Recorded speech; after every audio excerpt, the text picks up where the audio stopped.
Hey everybody, hey, welcome back to the 53206 cast. I'm Alex. And I'm Meg. And Meg. Yeah. This is a podcast. It is.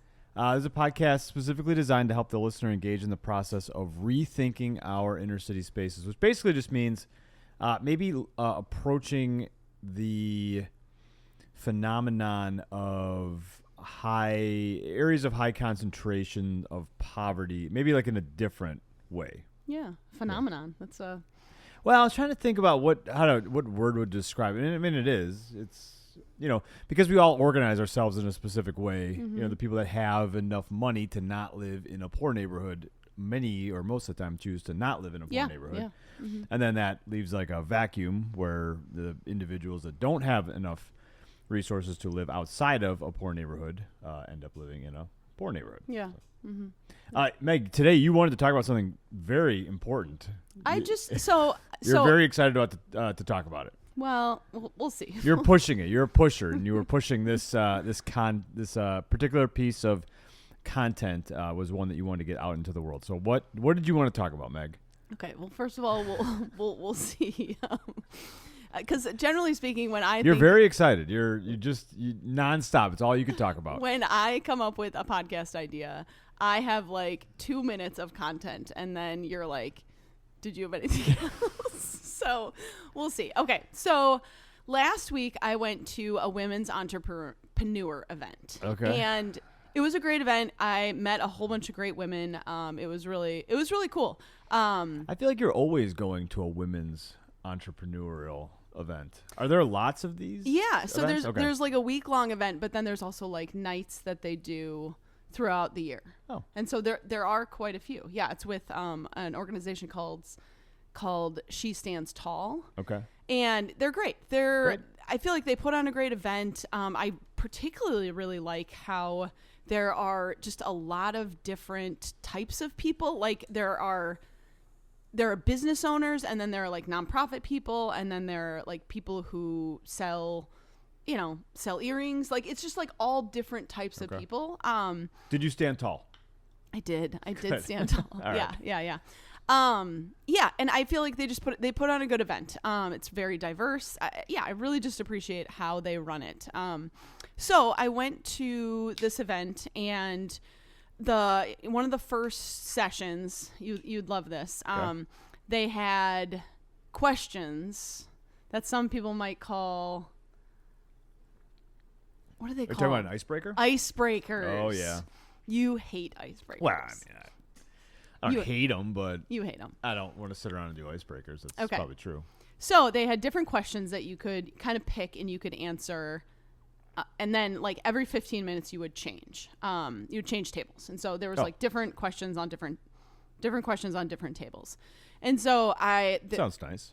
It was cool. It was cool because of their like the different, just the different, the type of people had like just very different life experiences because they work in such different areas, of stuff. So that was cool.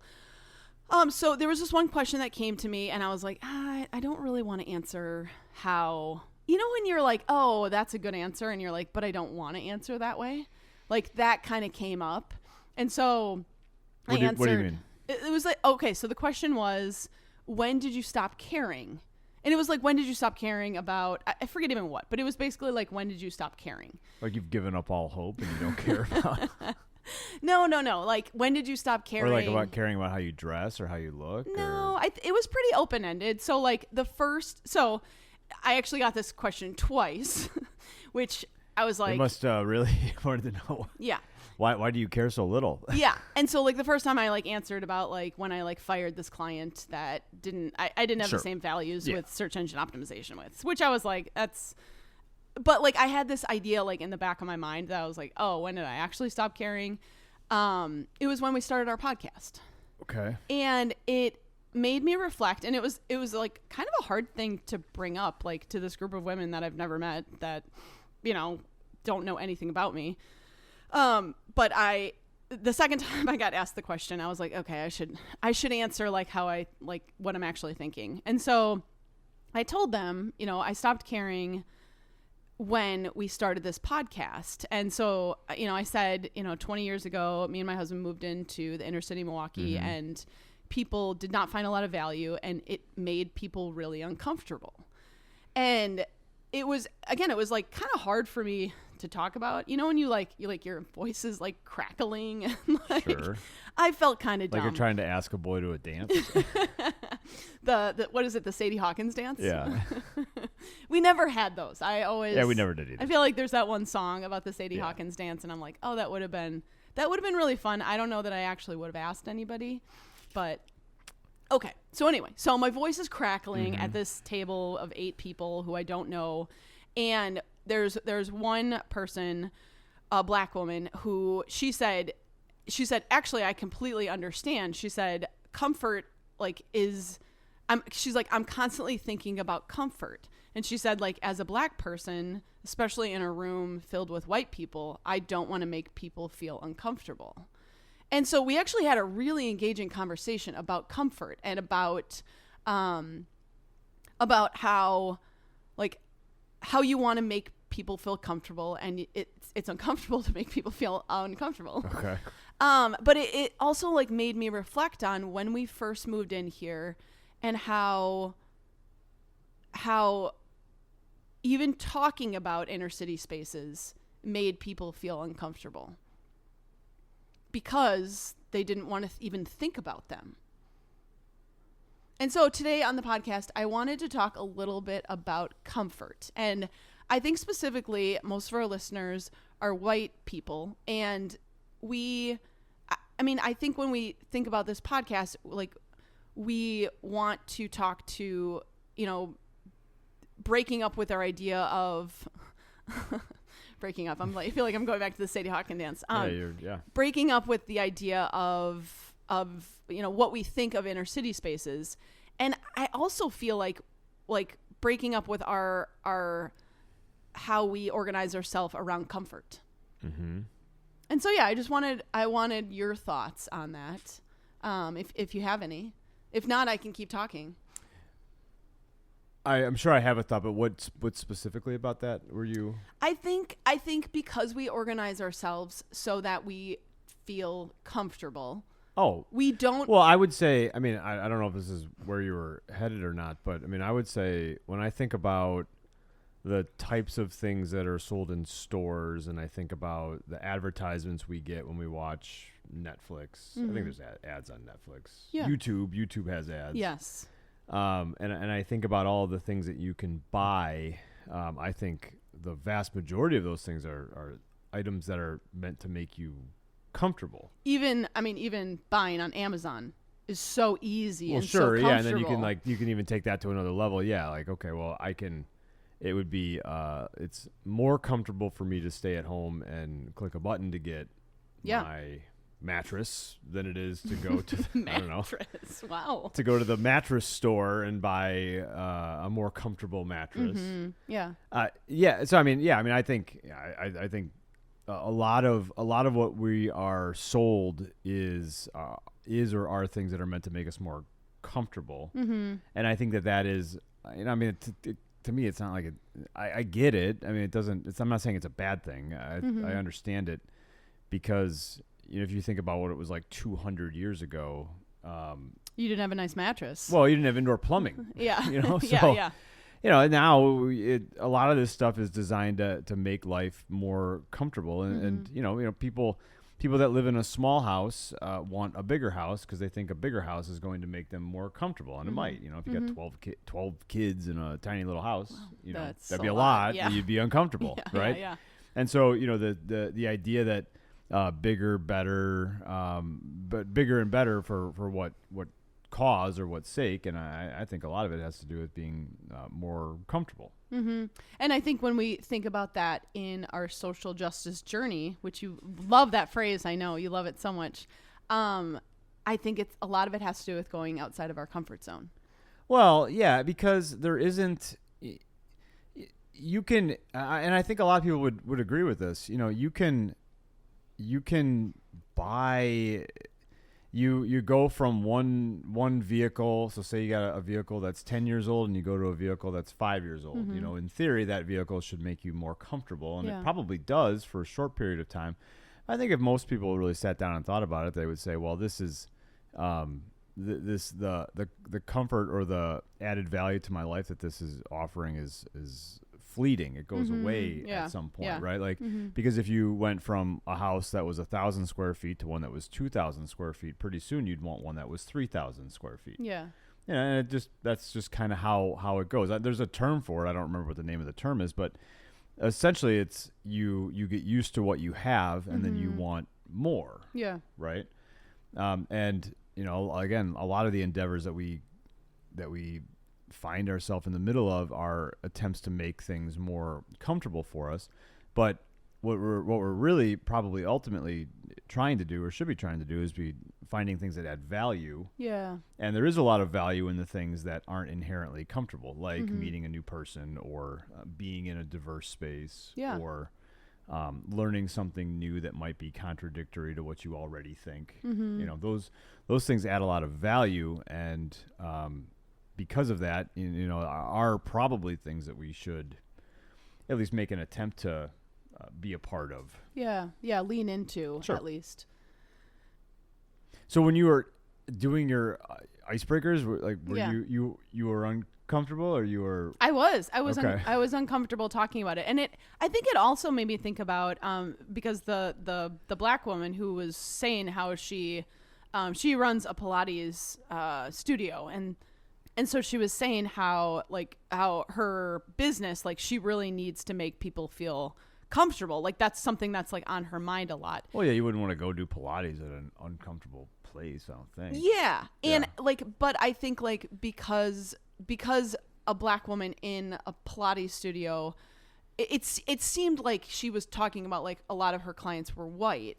Okay. And so it made me think of that dynamic of how when we're in a store and we're the majority of the store are white people, like how does a black person feel, and vice versa, when we're in an area where we're the only white people, we do feel a little bit uncomfortable.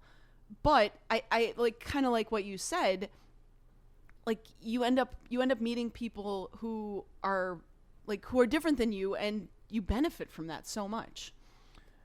Yeah, because you don't really, I mean, if you're just around the people that are exactly the same, like, how would you grow to be any different, or become have a higher level of understanding of how the world is?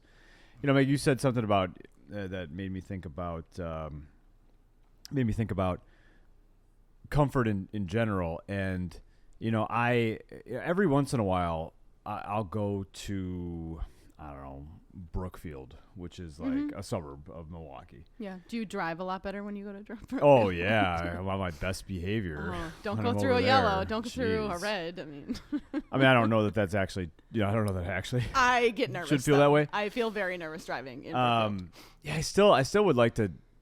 I feel like I've got a lot of thoughts on policing. More so, just a lot of observations about how it's different here than there, and there is.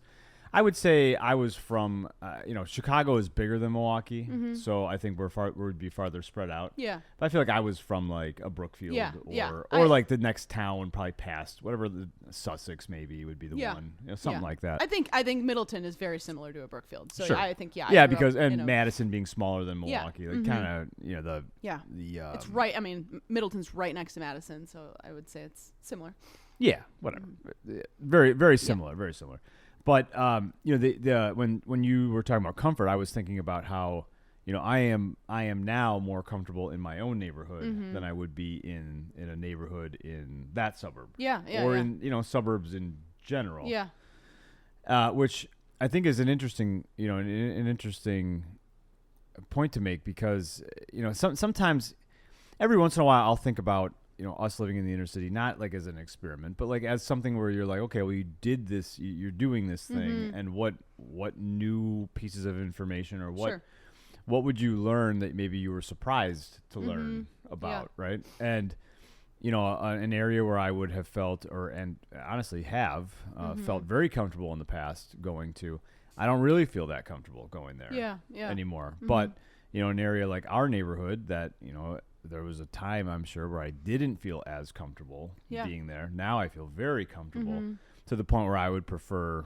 this neighborhood versus one in a suburb. Yeah. Yeah. Which, I think I've always found this intriguing about the neighborhood that, we are not the only people that have the means to not live in the neighborhood that choose to live in the neighborhood. It is just overwhelmingly not the case.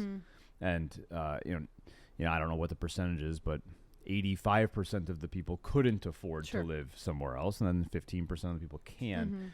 But those 15% of the people that can afford to live somewhere else still choose to live here, and are then dealing with, the things that are maybe a little bit more challenging. Yeah. But I really do feel like it probably comes down to a level of comfortability, and that they're not only are they used to it, but they have come to enjoy some of the, some of the things that might be a little odd, sure, or are maybe a little eccentric about the neighborhood. Yeah. You come to enjoy those things, or at least you identify the things that you don't like, but you think, it would be great if those things weren't happening, and maybe I'll help try to make those things not happen anymore. So, just a couple of thoughts about that. Meg, did you learn anything about yourself in the comfort icebreaker experiment? I think I reflected on really how, I think one of the things I reflected on was how far our society has come, through just people caring about inner city spaces. And I always think that's really neat. I think people say a lot, this is everything's the worst. And it's no, actually within the last 20 years, people see value in inner city spaces. And I think that's a wonderful thing to be reminded of. Yeah. And I would say that, it's, I would think more, I've never thought, Meg, that you and I would be providing some new or novel pieces of information to someone on the podcast. Really? No, I'm more, no. Okay. That's, but I more think that what we're already just aligned with the way that things are going in general. Okay. And just the direction of how. Yeah. I don't think in 100 years, I don't think that you can have the poorest neighborhood next to the richest one. Yeah. Or, okay, so if we're the poorest zip code and the richest zip code, I shouldn't be able to run to the richest zip code from the poorest. And you're zip saying code. from here to Whitefish Bay. Sure. Okay. Yeah, and I don't know if Whitefish Bay is the richest anymore. Or River Hills where Giannis lives. Sure. Yeah. Yeah. Right. And you would think. And we should probably have places where basketball players can live. Mm-hmm. That probably makes sense. I love that Giannis is living what, 5 miles away from me? Sure. That's pretty cool. Stop by. It's pretty cool. Stop by and say hi. But I don't know that I don't know that anybody is that's what we want. Or just Milwaukee being one of the most segregated cities in the country. Mm-hmm. I don't think anybody here is we should keep it that way. That's what we want to do. Yeah, people don't think that. Well, first off, I don't know that the average person is aware of that. I don't know that the average person would be in favor of that if they were made aware of it. Mm-hmm. And I think just eventually you hear a statistic like that, you learn a little something about it, you develop your own opinion about it, and I think the more time you spend around people that have less in terms of financial means that you do, you realize, this is actually something I probably would like. I'd rather be around people that have less than me than people that have more than me. Yeah. And not because of any other reason other than, we want, I kind of want everybody to win. Yeah. And if there's a group of people or a neighborhood that's not doing particularly well, that's just the place where the opportunity is the ripest, and you can go and, have a somewhat of an impact or make a difference, however you want to talk about that. But yeah, so I think, I just think, you align yourself with the way that you see things kind of moving in general. Mm-hmm. And then, you can, you're not trying to stand in the way of progress. You're walking alongside of progress towards, what something. Yeah, that's a nice way of looking at it. Yeah, and so the talking about being comfortable. Well, like it's still uncomfortable to be in a room, where there's 50 people and I'm the only white person. It's you stand out. Like we went to the tuxedo event thing a couple months ago. There's a couple hundred people there, and I'm like, there's like 3 white people. Yeah, there. yeah. It's not like it's not like that ever will be normal. It was funny yesterday at the garden. We were at the end. There was me and a group of kids sitting and dividing dahlias, and one of the boys came in and I said something, and he was like, "Oh, I didn't even see you there," and I wanted to be like, "Dude, I'm the only white person. Like, how did you not notice that I was here?" And I think he was like, he was more thinking he was glad he didn't swear or something because sure. But yeah, I think when we're thinking about, even at the garden, like we both, me and you, we get along very well with all of the kids there because we've spent so much time, and I think we both feel very comfortable with all the student leaders. And I think, like, that being said, like, it's just because we've spent so much time with them. Sure. So I think, like, you can feel very comfortable if you just spend time with people. Yeah. Yeah. Yeah. There you go. It's easy enough. Yeah. Yeah. All right. Well, you got anything you want to plug? I think the thing I wanted to plug was just, I feel like Black-owned businesses are great, and I just wanted to push for going to some of them. I think a lot of times I'm reminded that sometimes places struggle, especially in the summertime. I know Honeybee Sage has said that they struggle because it's not cold anymore in the summertime. So I just wanted to give a shout out to Honeybee Sage, which is on MLK, and they have hot drinks. Is that the? They have hot and cold drinks. Oh, okay. They have more people are outside versus inside at a cafe. And I think, like, it's like I remember when I went there a few months ago, I was like, oh my gosh, it's so busy in here. And she was like, the owner, she was like, it's like tea season. Like, winter is tea season. Oh, sure. Okay. That makes sense. So yeah. So I think just get out to some good restaurants, get out to some good places. And yeah, that's all. All right. Yeah. All right. Well, thanks for listening, and we will catch you next time. Bye. Bye.